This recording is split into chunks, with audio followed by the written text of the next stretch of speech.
बेहतरीन खिलाड़ी मानते हो तो इस वीडियो को एक लाइक जरूर करें। भारत और बांग्लादेश के बीच तीसरा वनडे मुकाबला खेला गया, जहां दोस्तों बल्लेबाजी करते हुए ईशान किशन और विराट कोहली ने खतरनाक और ताबड़तोड़ बल्लेबाजी कर बांग्लादेशी गेंदबाजों को दिन में तारी याद दिलाए। तो वहीं पर कैसे गेंदबाजी में उमरान मलिक, मोहम्मद सिराज, शार्दुल ठाकुर ने खतरनाक गेंदबाजी करते हुए उनके डंडे उड़ा दिए। इस मैच की पूरी हाईलाइट आज की इस वीडियो में पूरी तरह से विस्तार से बताएंगे। लेकिन उससे पहले दोस्तों, अगर आप भी टीम इंडिया की जीत को लेकर खुश हो तो इस वीडियो को एक लाइक जरूर करें और कमेंट करके जरूर बताएं ईशान किशन की इस बेहतरीन बल्लेबाजी को आप 10 में से कितने नंबर दोगे। तो चलिए दोस्तों, बिना वक्त गवाए हम इस वीडियो को शुरू करते हैं। दोस्तों, भारत और बांग्लादेश के बीच तीसरा वनडे मुकाबला आज 10 दिसंबर शनिवार के दिन खेला गया, जहां इस मैच में बांग्लादेश की टीम ने टॉस जीतकर पहले गेंदबाजी करने का फैसला किया। तो वहीं पर भारतीय टीम को पहले बल्लेबाजी करने का न्योता दिया। वहीं टीम इंडिया में रोहित शर्मा और दीपक चहर की जगह ईशान किशन और कुलदीप यादव को शामिल किया गया। इस मैच की शुरुआत हुई भारतीय टीम की तरफ से ओपनर बल्लेबाज के रूप में शिखर धवन और ईशान किशन की जोड़ी बल्लेबाजी करने के लिए मैदान पर उतरी। तीसरी ही ओवर में ईशान किशन ने 2 बेहतरीन चौके लगाकर एक विशाल पारी की नींव रखी। लेकिन अब 5वें ओवर में मेहदी हसन की गेंद पर शिखर धवन मात्र 3 रन बनाकर अपना विकेट गंवा बैठे और पवेलियन लौट गए। लेकिन इस बड़े विकेट के बावजूद भी अगली ही ओवर में ईशान किशन ने 2 बेहतरीन चौके लगा दिए। इसकी कुछ ही देर बाद विराट कोहली ने भी चौका लगाकर अपने बल्ले का मुंह खोला। 10 ओवर तक टीम इंडिया 1 विकेट के नुकसान पर 45 रन बना चुकी थी। लेकिन ईशान किशन तो आज अलग ही रंग में नजर आ रहे थे। 12वें ओवर में ईशान किशन ने 3 चौके और 1 गगनचुंबी छक्का लगाकर तहलका मचा दिया। इसके बाद अगली ही ओवर में ईशान किशन ने 1 रन लेकर अपना अर्धशतक भी पूरा कर लिया। एक के बाद एक ईशान किशन चौके और छक्के लगाकर अपने विस्फोटक बल्लेबाजी का नजारा दिखा रहे थे। 17वें ओवर में ईशान किशन ने तस्कीन अहमद की गेंद पर एक आकाशीय छक्का जड़ दिया। इसके कुछ ही देर बाद विराट कोहली ने भी एक शानदार चौका जड़ा, जिसके साथ ही ईशान किशन और विराट कोहली के बीच शतकीय साझेदारी पूरी हो चुकी थी।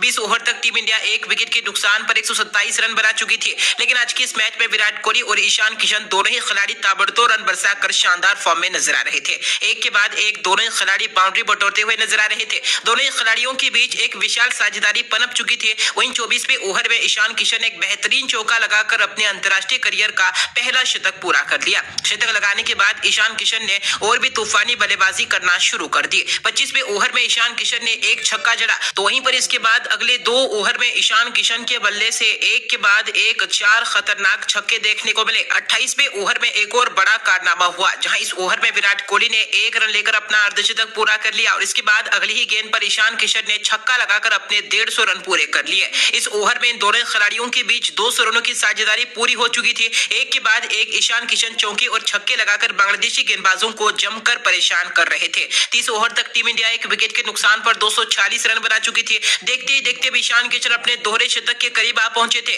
विराट कोहली भी ताबड़तोड़ रन बरसाकर अपने शतक के करीब जा रहे थे। लेकिन अब इसी बीच 35वें ओवर में ईशान किशन ने इतिहास रच दिया। इस ओवर में ईशान किशन ने 1 रन लेकर अपने दोहरे शतक को अंजाम दे दिया। यह दोहरा शतक अब तक अंतर्राष्ट्रीय वनडे क्रिकेट इतिहास का सबसे तेज दोहरा शतक रहा। इसके बाद अगली ओवर में ईशान किशन ने एक और चौका और एक और आकाशीय छक्का जड़ दिया। लेकिन दोस्तों, अगली ही गेंद पर ईशान किशन ने तस्कीन अहमद के हाथों में अपना विकेट गंवा बैठा, जहां दोस्तों ईशान किशन 210 रनों की बेहतरीन पारी खेलकर पवेलियन लौट गए। लेकिन ईशान किशन की इस पारी ने दिल जीत लिया। उसके बाद 38वें ओवर में नए बल्लेबाज श्रेयस अय्यर मात्र 3 रन बनाकर ही अपना विकेट गंवा बैठे। लेकिन श्रेयस अय्यर के विकेट के बावजूद भी इसी ओवर में विराट कोहली ने एक और आकाशीय छक्का जड़कर अपना शतक पूरा कर लिया। 40 ओवर तक टीम इंडिया 3 विकेट के नुकसान पर 339 रन बना चुकी थी। लेकिन इसके बाद 41वें ओवर में नए बल्लेबाज केएल राहुल भी ज्यादा देर तक मैदान पर नहीं टिक पाए। मात्र 8 रन बनाकर क्लीन बोल्ड हो गए और पवेलियन लौट गए। इसके बाद अगली ही ओवर में विराट कोहली भी अपना विकेट गंवा बैठे। विराट कोहली भी 113 रन बनाकर पवेलियन लौट गए। अब मैदान पर अक्षर पटेल और वाशिंगटन सुंदर की जोड़ी मौजूद थी। इन दोनों ही बल्लेबाजों ने चौकों के रूप में बाउंड्री बटोरना शुरू कर दिया। इसके बाद 48वें ओवर में तस्कीन अहमद की गेंद पर अक्षर पटेल ने भी एक और गगनचुंबी छक्का जड़ दिया। लेकिन अगली ही गेंद पर अक्षर पटेल भी क्लीन बोल्ड हो गए। हालांकि इस विकेट के बावजूद भी इसी ओवर में वाशिंगटन सुंदर ने एक और आकाशीय छक्का जड़ दिया। इनिंग्स के आखिरी 2 ओवर में वाशिंगटन सुंदर और शार्दुल ठाकुर के रूप में 2 अन्य विकेट भी टीम इंडिया ने गंवाए। लेकिन 50 ओवर तक टीम इंडिया 8 विकेट के नुकसान पर 409 रन बना पाई, जहां इसी के साथ भारतीय टीम ने बांग्लादेश के सामने जीत के लिए 410 रनों का विशाल पहाड़ जैसा लक्ष्य रखा।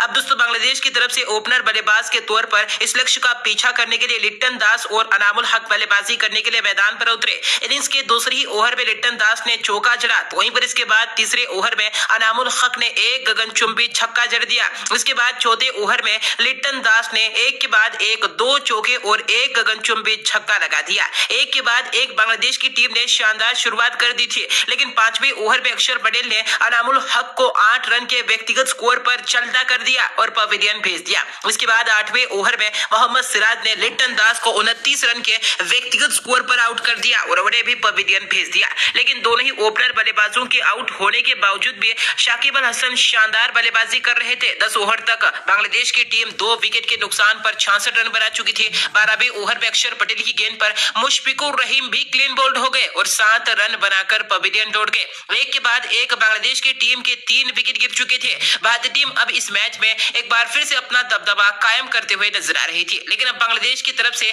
यासिर अली और शाकिब अल हसन ने मिलकर बांग्लादेश की टीम को 100 रनों के पार पहुंचाया। इसके बाद 19वें ओवर में यासिर अली ने एक और गगनचुंबी छक्का जड़ दिया, लेकिन 20वें ओवर में उमरान मलिक की गेंद पर यासिर अली भी एलबीडब्ल्यू आउट हो गए। 25 रन बनाकर पवेलियन लौट गए। 20 ओवर तक बांग्लादेश की टीम 4 विकेट के नुकसान पर 109 रन बना चुकी। वहीं दोस्तों मैदान पर अब बांग्लादेश की तरफ से शाकिब अल हसन और महमदुल्लाह की जोड़ी मौजूद थी। 23वें ओवर में कुलदीप यादव की गेंद पर शाकिब अल हसन भी क्लीन बोल्ड हो गए और 43 रन बनाकर पवेलियन लौट गए। लेकिन इस विकेट के बावजूद भी कुछ ही देर के बाद 26वें ओवर में महमदुल्लाह ने एक और गगनचुंबी छक्का जड़ दिया, लेकिन इसके बाद ठीक वाशिंगटन सुंदर ने बेहतरीन गेंदबाजी करते हुए महमदुल्लाह को भी 20 रन के व्यक्तिगत स्कोर पर एलबीडब्ल्यू आउट करके पवेलियन भेज दिया।